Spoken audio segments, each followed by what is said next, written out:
Today, I'm very pleased to have with me Dr. Kal Mentak. Dr. Mentak is a Silicon Valley-based institutional investor and entrepreneur. He's founded several successful private and public companies, playing a pivotal role in building successful companies across the United States and Europe. I met Kal recently at a very special event put on by a mutual friend, my friend Dr. Paul Dougherty, who founded the Andrew Dougherty Vision Foundation with the goal of eliminating preventable blindness. And I met Kal, who is a partner with Paul in this really, really great endeavor. Kal's work reflects his deep understanding of the challenges and strategies for success in the dynamic world of startups. He also believes, and we'll get into this in more detail, in leadership with purpose. He studied quantum physics, also something I'm excited to touch on here, and holds over 45 technology patents.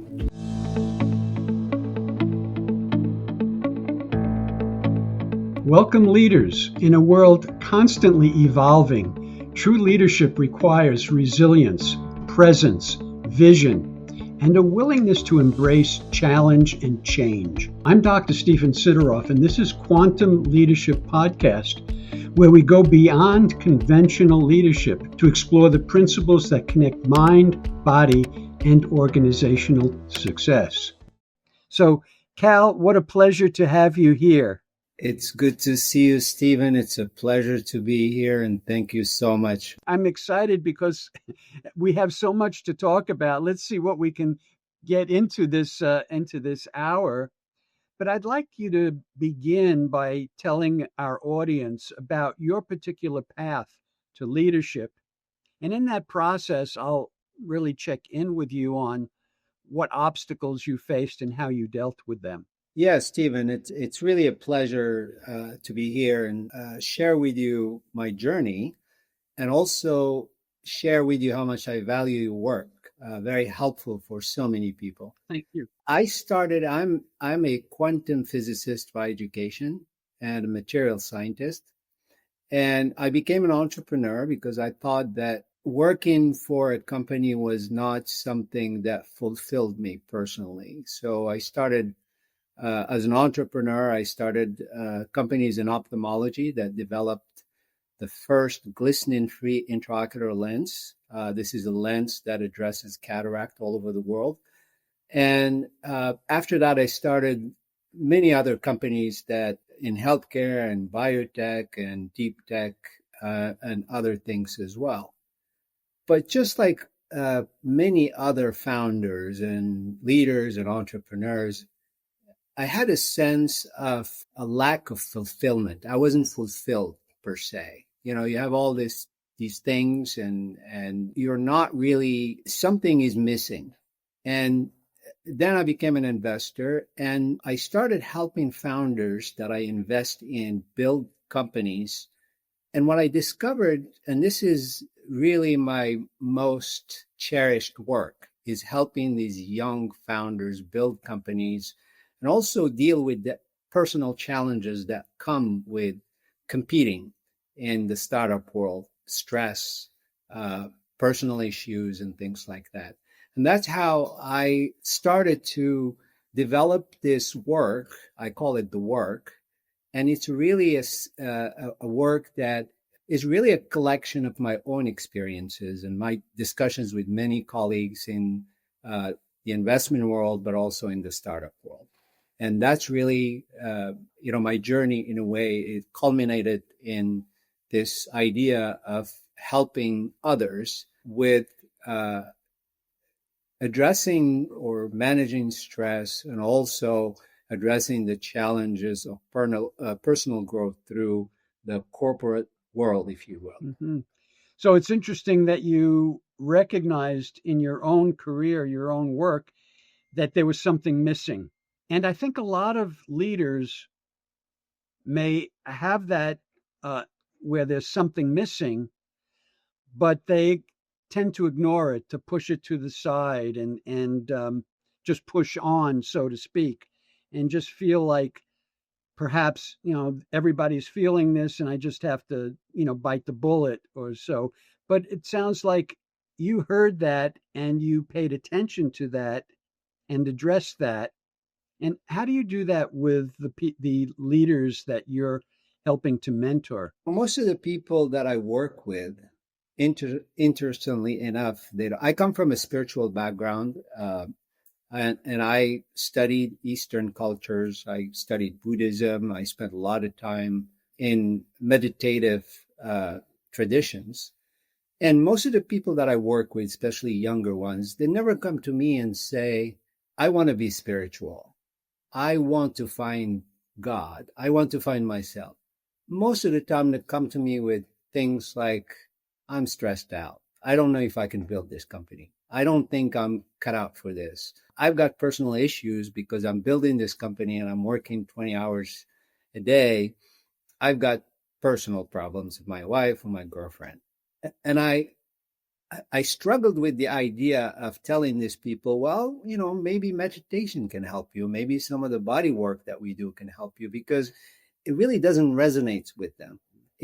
Anything as people helping other leaders and founders, we need to find a way to give them something very practical, in a sense that it's going to solve one of their immediate issues, but at the same time, it is going to open the door for them to do all the things that we talk about, which is drive corporation with a purpose, doing some good in this world, But it's very difficult when people are challenged with their lives in general, whether it's personal or professional, to come to them and say, well, I think you should think about purpose. I think you should think about doing some good in this world or being ethical, things like that. I do believe that once you teach them skills to cope in a way with stress and manage it in the right way, it opens the door for them to start to think about the bigger picture, humanity, about all the things that we talk about in terms of making this world a better place. But we have to be, in a way, tactical about how we could do that. And I think my own experience with a lot of people I worked with is that this idea of giving them something that is very practical for now opens the door for them to find their authentic self. And through that, things emerge, things that are of greater good emerge through that practice of trying to tackle a problem, but not really to fix it. And this happened to me personally because I was trying to fix my own psychological issues. And I was doing the same thing. And every time I fail, I would think, well, I'm not doing it. I need to do it harder. I need to do it again and do it harder. And I think that's really where people fall into this idea of even not having enough compassion for themselves. They're thinking, I'm failing at this and I need to do it harder. You're doing the same thing, but you're just doing it harder and you're being harder on yourself. So the idea is getting people out of that cycle by giving them, teaching them skills, opening their heart to a finding state of consciousness that helps them and helps the world at large. I loved how you presented that, and it really resonates with my own process in working with leaders, where I realize, just as you do, you can't just jump in on a spiritual level or even jump in on perhaps emotional levels. And so for me, the doorway has been chronic stress, something that they will all acknowledge is an issue for them. And they will all acknowledge that it can keep them up at night. It can cause other kinds of symptoms. So, as they say in marketing, where's the pain point, so to speak? And that's the doorway in. And I also agree with you about having compassion toward yourself, in that it's not just about trying to do things harder. I just published an article where I referred to the 4 horsemen of chronic stress. And in that, I identify factors that are structural, like our our stress response in and of itself doesn't fit with our environment. It points us in the direction of dysregulation. We're very much in alignment here, but I'd love to hear a little bit more about how you take that pathway with these leaders. Where do you begin, and then how do you get from there to perhaps a spiritual place or more emotional issues? Absolutely. And I think it's maybe a case by case basis, but basically, people don't have access to spiritual or even emotional dimensions most of the time. What they're in contact with is a challenge they have. So we start there because they can relate to it. When they come to you and say, I'm depressed because I couldn't fundraise, that's somewhere to start because that's a door they can go through. And then I work with inquiry. And let me talk about that for a second. Inquiry, the way I do it in my work, is not only intellectual inquiry, because this is what most people think about. Well, let's see why you failed. What did you do? And you can even go to a psychoanalysis approach to it and say, well, let's look at how you were raised, your caretaker and all of that. And we talk about that a little bit. But inquiry, in my opinion, has to be a much deeper inquiry. You inquire with an open heart and an open mind, and it's an open inquiry that is open-ended. What I mean by that is I am not trying to fix my problem per se. I'm trying to just understand my state at the moment and my emotional state. And I'm not talking about writing down why you think you failed and what issues are. There is a meditative approach to it, and there's a body energetic dimension to it that needs to be contemplated, if you will. So we inquire intellectually, but we also get deeper. We need to get to a felt sense. And I'm not talking about emotions. And the difference between an emotion and a felt sense is that a felt sense has a presence to it. Emotions are fleeting. You don't really, you don't know where they start, when they finish. So we start on this road with telling people how to inquire without changing their experience. Extremely important. Without altering. Almost like a mindfulness approach to inquiry. Absolutely. But it's a lot more structured. In other words, we do use meditation, but it's a tool. Meditation helps you concentrate on an issue. It's not an end in itself. We don't do meditation just to meditate. But if you learn certain meditative techniques, they allow you to focus and concentrate on your emotional state without interfering with it. So I come from a Sufi tradition, and we always talk about when people ask me about what is meditation, the best way I can describe it is in the Sufi tradition, and they call it observation. So you're really observing your mental state, your emotional state, most importantly, without interfering with it, to the best of your ability. And it's a skill. I tell people who've never meditated, remember when you were just starting to drive a car, you go to a parking lot and you're sweating and you don't know what to do. A few months later, you're eating a burrito, you're driving the car, and you're drinking a Coke, and you're not even thinking about it. This is the same type of skill that can be learned to really focus on something, and it gets you to a point where you can start to observe your patterns. But where I differ from psychoanalysis per se is, or psychology in general, we use the same tools, but when we get to a point where we have a good understanding of the issue, we don't do anything about it. We just observe it. And, in some traditions, they call it, grace. Grace will open up, your heart will open up, and you can see the pattern, and that's it.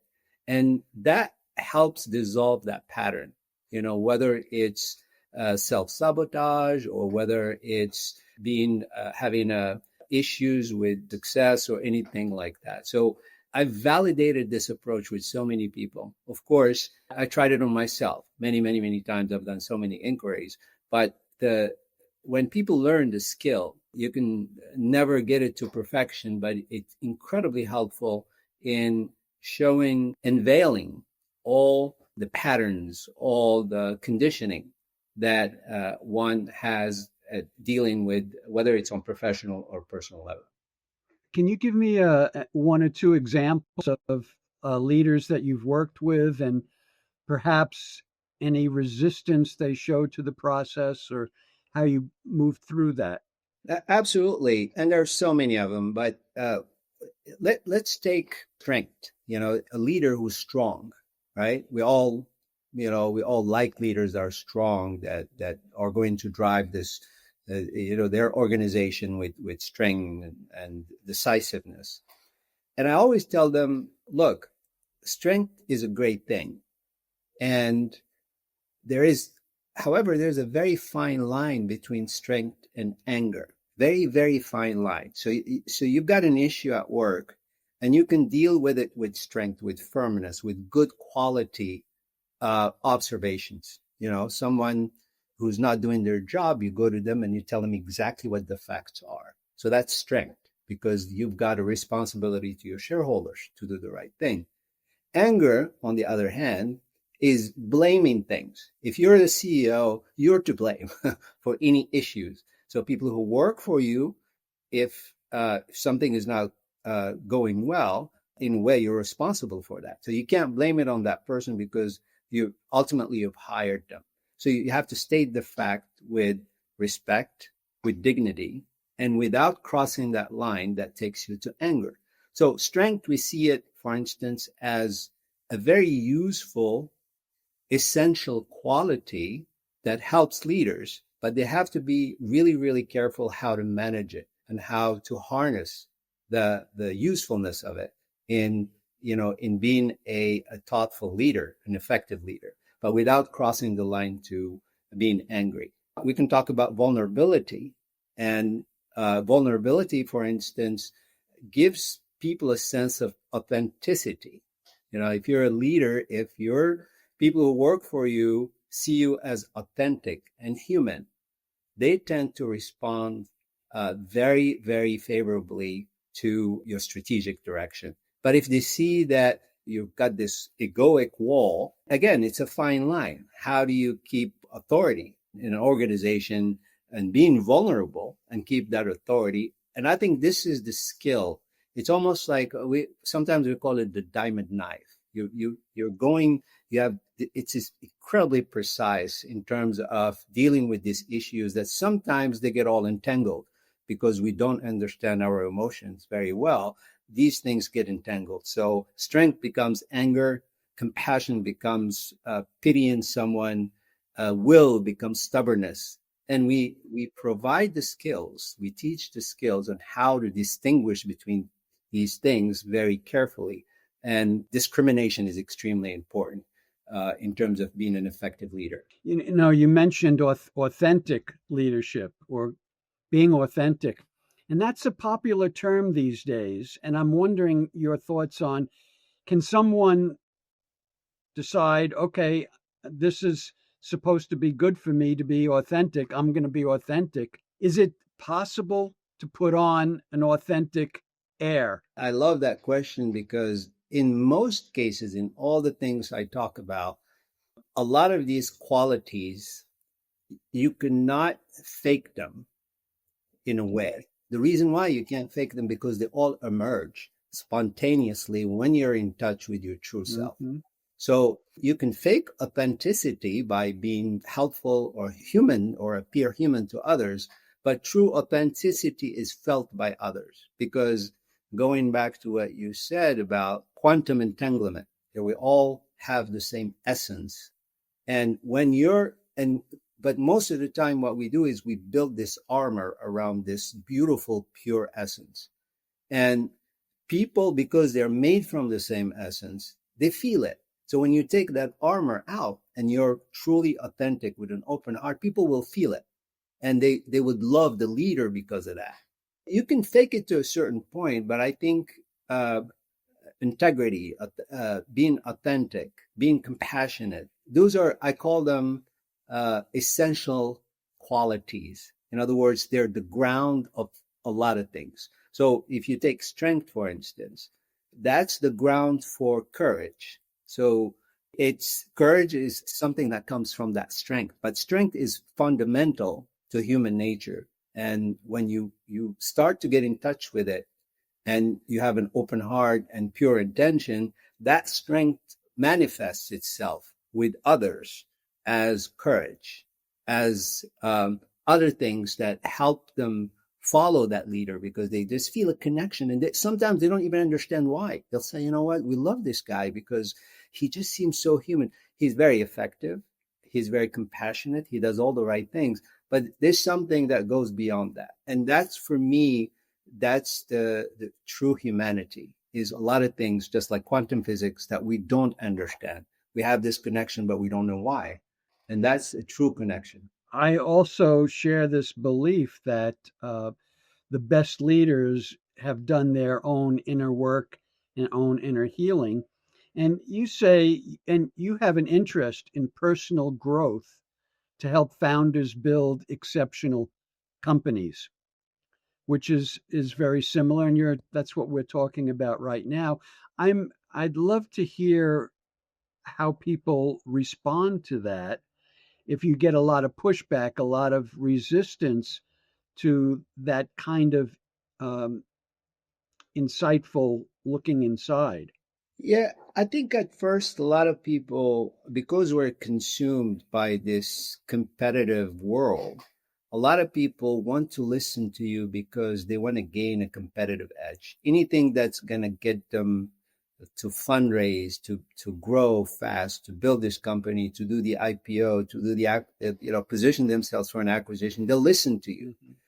And at the end of the day, there is a side effect of the work that we do. I call all the manifest benefits, like, growing an amazing company, going public, creating shareholder value. I call that, believe it or not, a side effect of some of the work that we do, because inner work for anyone, but especially for leaders, is essential. It's not a strategy to get somewhere. Once you do that inner work and you start to discover yourself, your inner self and your true nature, everything else follows. So if you take purpose-driven companies, and leaders who are really truly in touch with that dimension, that purpose, that intention and that direction emerges from them, and profits follow. And it's a validation in a way, or a side effect of that direction that they're taking. So some people discover this by being practical. They say, you know what, the work that you're doing has helped me manage stress or be more effective, and I'm going to stick with it. And then they start to discover other things about themselves, and they become incredibly effective. And I have a word for it. I say we teach people how to be intense without being tense. So how do you explain the fact that some of the people that I've worked with, who were absolutely overwhelmed with their responsibilities, can do 10 times more without actually feeling it? Because there's no tension, there's no stress. You do all the work and you do it beautifully, because then your inner nature is aligned with the purpose of your life, whether it's professional life or personal life. I had to learn these things the hard way, in a way, but I had a lot of incredible people who helped me along the line. Spiritual teachers, some of my actual teachers. And my hope is that I can share this with people. If it helps one person, I would consider it success. And those are experiences that I think every single person who's trying to achieve something in their life, whether it's building a company or raising a family, they're going to be challenged by life in general. And the idea that, and what I posit, is that those challenges are learning experiences that open your heart to discovering your spiritual nature in a way. When I say spiritual nature, I want to make sure that when I talk to people about this, most of them say, well, I'm not interested in spiritual stuff. And that's fine. What I call spiritual is things you don't see and things that are in a different realm just because you don't see them or you don't sense them with your five senses. And that's what quantum physics is all about. Is there's a lot of we've never seen electron per se. We can write formulas and math that describes how electrons and protons move, but we've never seen one. And we can get into that in a minute in terms of the connection between quantum physics and the work that we're doing. So, a few things that you've said struck a chord with me, but you said you had to learn it the hard way. What are you referring to when you say learning it the hard way? I've been, when I started my journey as an entrepreneur, I was your typical entrepreneur, sleeping 2 hours a night, working incredibly hard. And I loved my work. I love science. I discovered things. I invented things. But the stress was extremely difficult to manage, both on the personal level and the professional level.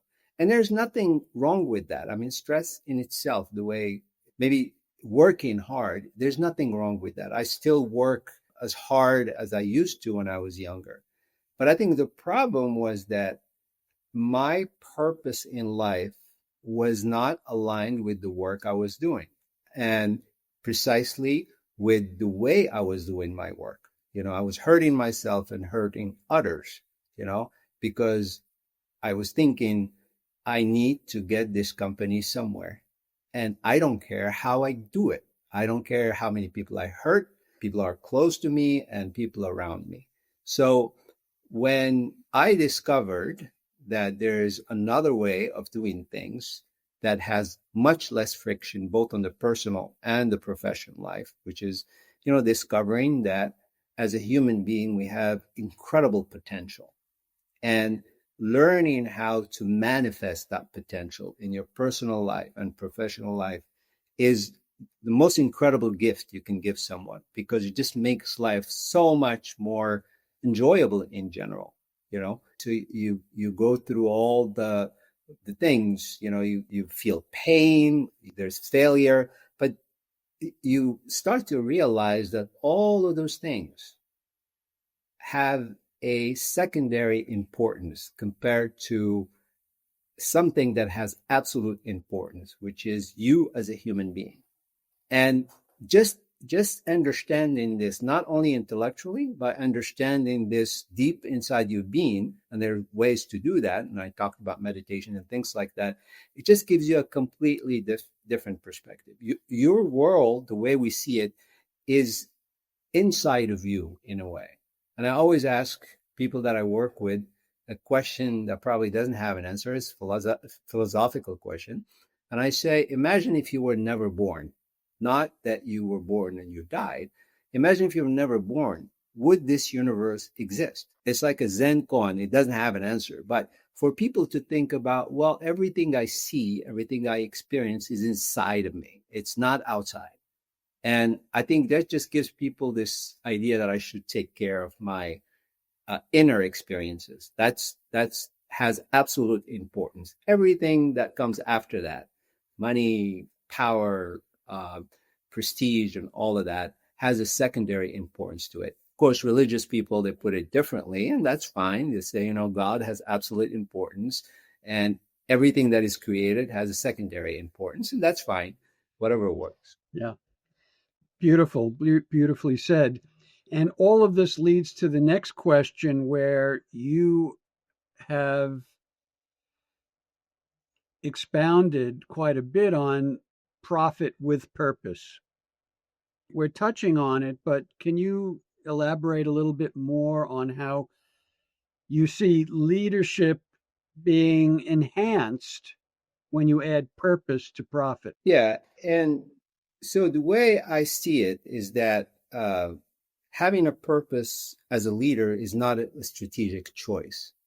It's a natural flow of inner realization. So when you're engaged in personal growth, you connect with a deeper essential nature, and that very nature is very purposeful by itself. So this stuff emerges, you know, and that's a pure quality, if you will. Like, pure qualities like clarity, compassion, strength, they come out spontaneously, and purpose emerges from that. And that's an authentic expression of who we really are as people. So profits will follow after that. And the profits are like a validation of that manifestation. And they're connected. The profits are almost a side effect or a bonus, if you will, of all these wonderful things that are emerging out of that leader and out of that organization, if you will. So we're really talking about how good leadership starts is sort of like from the inside out, and that everything will flow from that. But there are a lot of leaders out there who are so honed in on profit, and either because they don't want to, or maybe they're fearful of not making the profit, they're afraid to venture into these other areas, or perhaps risk being vulnerable. I'd love you to give maybe some examples of your experience of leaders of companies where, in fact, there's purpose and they also had profit. Yeah, so I come from a world, from the investment world, the VC world, where what you want, we have a saying in our industry, we say that when you invest in a founder or in a startup, you want a maniac of a CEO. You want someone who's just OCD, maniacal about details, who makes everybody around them miserable, because that's how you build companies. And that, I mean, Silicon Valley culture is known for that. And I think this is where I have my own ideas that this conventional wisdom has not taken us anywhere. Yes, we've got the SpaceX, we've got the open AIs, and we've got all of that. And look at where the world is today. Yeah, we've got a lot of material things. If we think that this is the way to go, by all means, and I have this conversation with my investor colleagues all the time. Yeah, we still want to drive profits. We want to drive shareholder value to the max. That's what we're doing. Look at how much wealth we've created just the last 10 years, and that's going to continue. But it's not sustainable. Everybody agrees that this is not sustainable.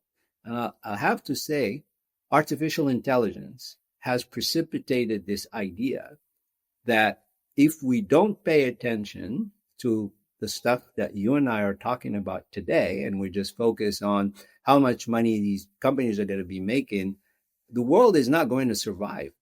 Every single person in the AI world that I've talked to will say the same thing. You can't stop AI. We need ethical guidelines for AI. What does that mean? The leaders need to become ethical. What does that mean? They need to do inner work. You can't become ethical by reading a book. It's not going to happen. These things emerge from our true nature. Our true nature is very ethical. It's very intelligent. It's got purpose. It's got a lot of these things. So this idea that people have it, and I'm seeing the transformation in Silicon Valley as we speak. We talk about these things. And I said something to a group of people that are interested in the relationship between artificial intelligence and consciousness. I said, look, very simple. We all agree that artificial intelligence is going to change the world. It's going to change humanity. But think about it this way, very simple fact. Artificial intelligence is going to raise our kids. Kids don't ask their parents anymore. They ask ChatGPT. So if we don't do something about AI, which is really the world as we know it now, where is this world going to go if somebody else is raising your kids? And this really what's happening as we speak. So people can say whatever they want about, we don't want to hear anything about inner work. We're just going to go full steam in terms of creating profits and created material things. And the other thing that I would add that is extremely important, I say these two things are not mutually exclusive. It doesn't mean you're growing a company and doing inner work. I see synergy. I don't see mutual exclusivity. Inner work will make you more efficient as a leader, period. Not only on a personal level, but also on a professional level as well. So I've done a lot of work with CEOs on their deep dive into their inner self and their own healing and work. And the interesting thing is, we've done some amazing work. I've done some amazing work with CEOs. They will then ask me to go work with their company. And I go to work with their company, and half the people don't show up because they have an emergency they have to deal with. There's this that they have to deal with, and they don't have time for the programs that the CEO is telling them to do. And it tells me that it's one thing for the CEO to do their inner work. It's another thing for how you change the culture of an organization. Because what I was coming up against was the culture of the organization that said, I don't have time to do that because there's 10 things on my to do list I have to get to today. Have you come across that? And if so, what's your approach to organizational culture that sort of goes against what we're talking about? Absolutely, and I've come across a lot of these issues, both on a personal level and a professional level. On a personal level, I've had founders and CEOs who would say, this work has helped me so much. I'd like you to talk to my wife. And I'm not even, I'm not a psychologist. I'm not a therapist. I'm nothing. And I said, I can't really do that. I mean, you can do the work and all of that. On a professional level, I usually don't really get deep into organizations that only work with CEOs. But my belief is that, and with founders, with startups, with this incredibly brilliant people, the new generation is much smarter than we are. And I think that the key here is that if a leader is truly a leader, if he says something, people will listen. And if he's really convinced, and again, this comes from how superficial we are, because a lot of these leaders say, you know what, this is going to help me being more efficient, and they stop at that. But if they're really doing the work, the real work, the inner work, they will sense how crucial this work is to everyone, including their employees and the organization. A CEO, if I stand up as a CEO and say, look, this work has helped me tremendously being efficient, driving this organization to new heights, helped me personally.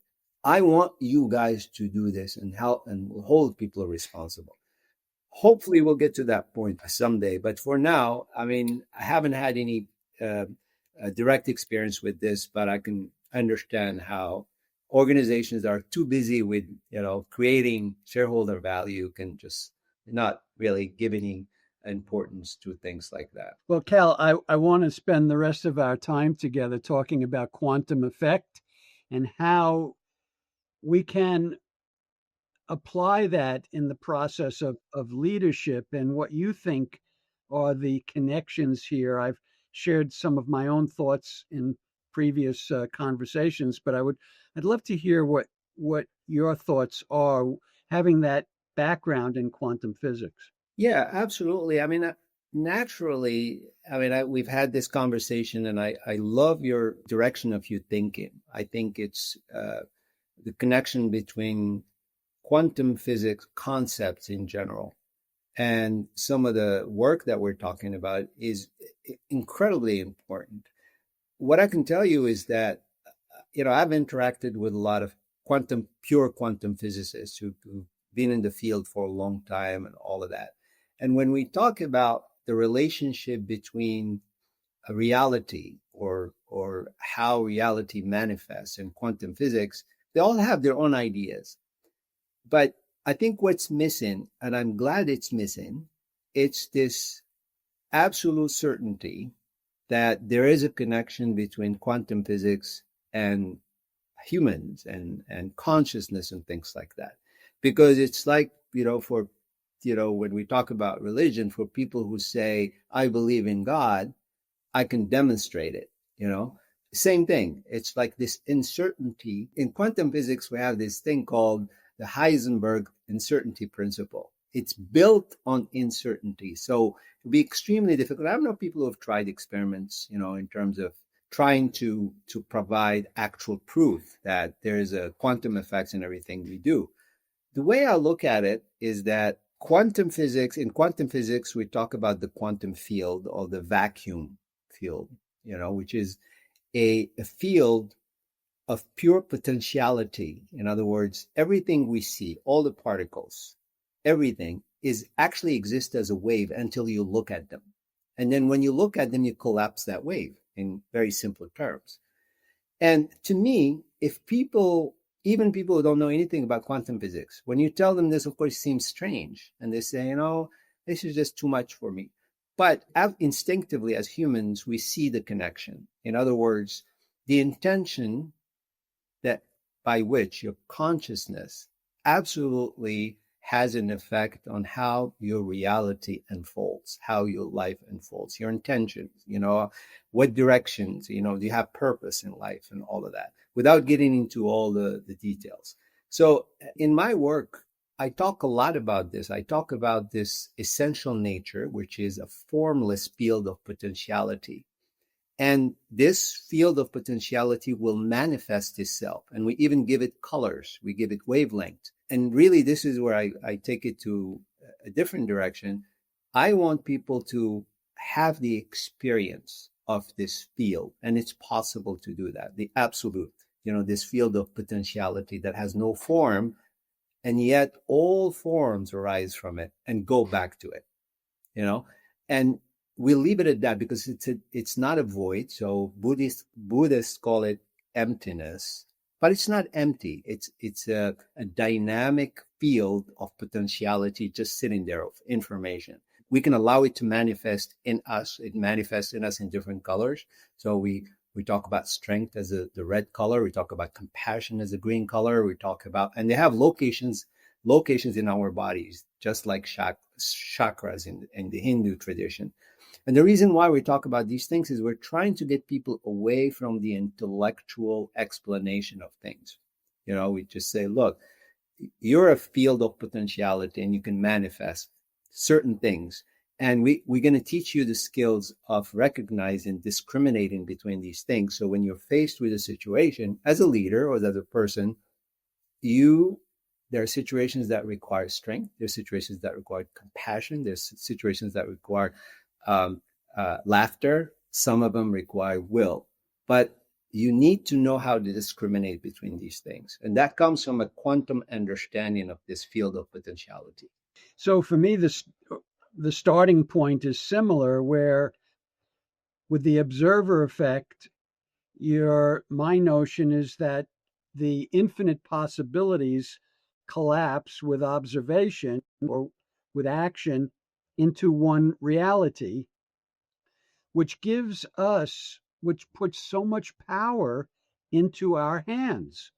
If the way we observe, our energy has some influence on the collapsing of all the possibilities into one reality, that tells us how important, as you say, intention is, and our attitude, literally.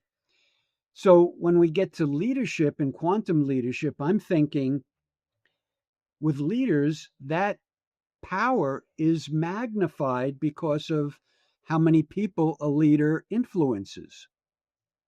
Does that make sense to you? It does. It does. And that takes us to collective consciousness. And there are other people who talked about this, because you're holding, in a way, you're holding the lives of so many people in your hand. And that intention is concentrated in that person who's going to make a big decision, whether it's on the professional or personal level. And if that person is obscured by limitations and by egoic structures, that decision is made for themselves. It's not made for the others. And all of this stuff that I'm talking about, as you know, is subconscious stuff, things we don't pay attention to. And that's a lot of the work that we do, is to pay attention to subconscious structures, how you make these decisions. Most of the time, we collapse that wave, but because your mother or father has ignored you when you were 2 or 3, that stays and that comes out. And we try to kind of bring those things to light so the decision is made with integrity. Yeah. And earlier you said something about opening the heart. And I say that people either come from their heart or come from protecting their heart. And now we're talking about opening the heart. And I'm thinking, if a leader approaches his company in all the ways that he interfaces with the company from an open heart, what's going to be what that will be yield such different results than a leader that comes from protecting their heart or a more closed perspective. Open is more vulnerable, and you'll get one set of results. Closed, you get a whole different set of results that ripples out through the whole organization. Yeah, absolutely. And I think going back to the issue of vulnerability is that leaders need to understand that vulnerability is an asset. It's not a flaw of character, because people talk about it as being this incredible weakness. Right. I see it as the most undervalued skill, if you will, or quality that a leader can have if it's managed correctly. It's not a weakness, and people need to see it as such, is that I am opening my heart. And look, very simple. You have a CEO that is vulnerable enough to know that they don't know. It's the best leaders you can have. I want to listen to everyone. I want to take into consideration all the opinions, all the stuff that we talk about all the time. But if you do it in an authentic way, with an open heart, people sense that's really my point. My point is that humans, regardless of their background, because of this interconnectedness that we have, this essential nature that is the same for everyone, but it's always obscured by different type of egoic structure. They're all the same. People recognize each other through that egoic structure. And leaders, people who work with these leaders and for these leaders, if the person is authentic, they feel it. If they have an open heart, they say, you know what? That person is a true human being who means well for all of us, not only for shareholders. Mm-hmm. And I think that's the point I'm always trying to make, and I stand by it, because I've been challenged on these things so many times. Say, hey, we don't want any guy who's meditating, running this company. I always say, you know what? It's a source of strength. If I have one of my companies run by a CEO who can manage stress well, right, he's going to create value for shareholders more than anybody else. Absolutely. And I would add that they are actually going to perform, think, and respond more effectively in all situations. Absolutely.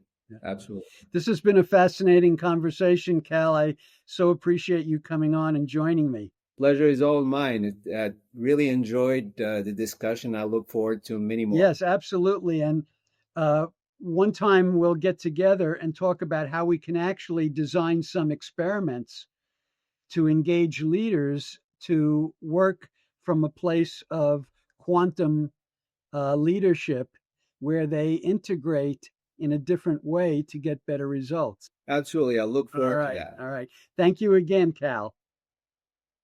Thank you, Stephen. I appreciate it. Bye-bye. Thank you, everybody, for joining me on this Quantum Leadership podcast. I hope today's conversation has inspired you to think bigger, lead more authentically, and take steps toward meaningful change. If you've enjoyed this episode, please share it with others and make sure you subscribe and go to my website, drstephensideroff.com. Thank you again.